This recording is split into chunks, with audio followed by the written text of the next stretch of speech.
Hey guys, it's Nye and welcome to my world.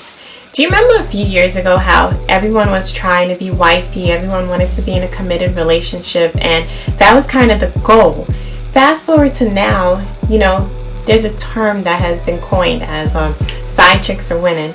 And I know when you first hear it, some people might be like, okay, you know what? Why wouldn't you want to be a main person? Why would you accept that? Why would you diminish yourself? But let's take a second and really think about that term. Side chicks are winning. If you're a guy, you can say side dudes are winning. But since I'm a girl, a female, I'm gonna speak on this side of things.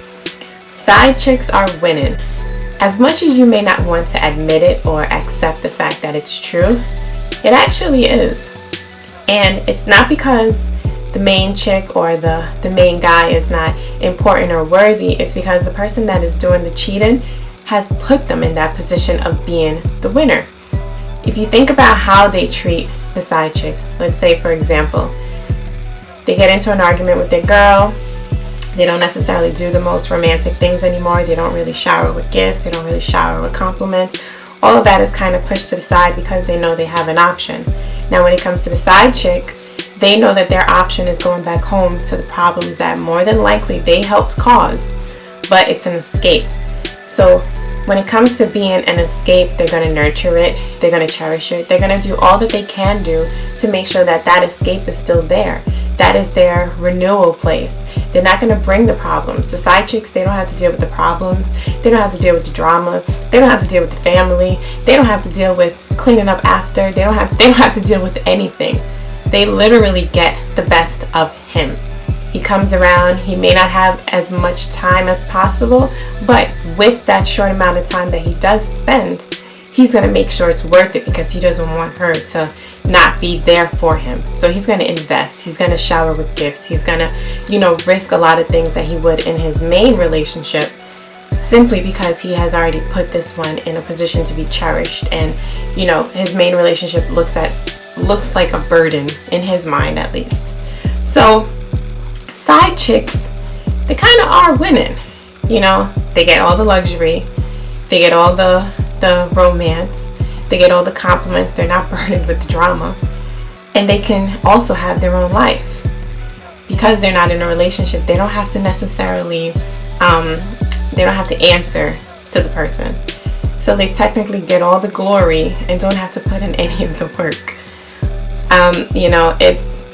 It's sad to sit here and even be saying that, but with a logical mind, it makes sense because,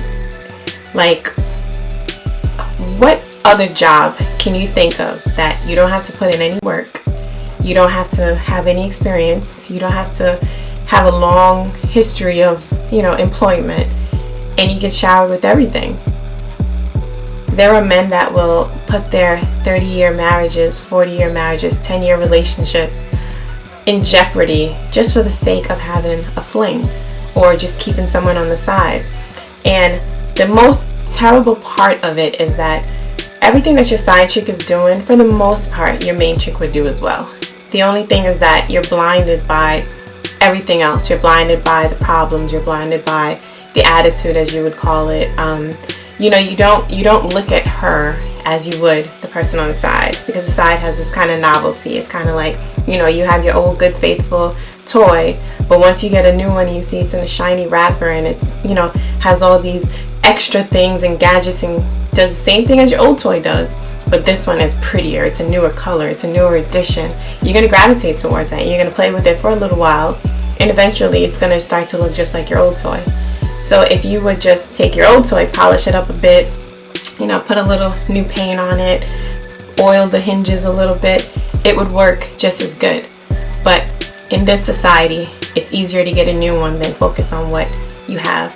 So guys, let me know what you think about that, and until next time, peace.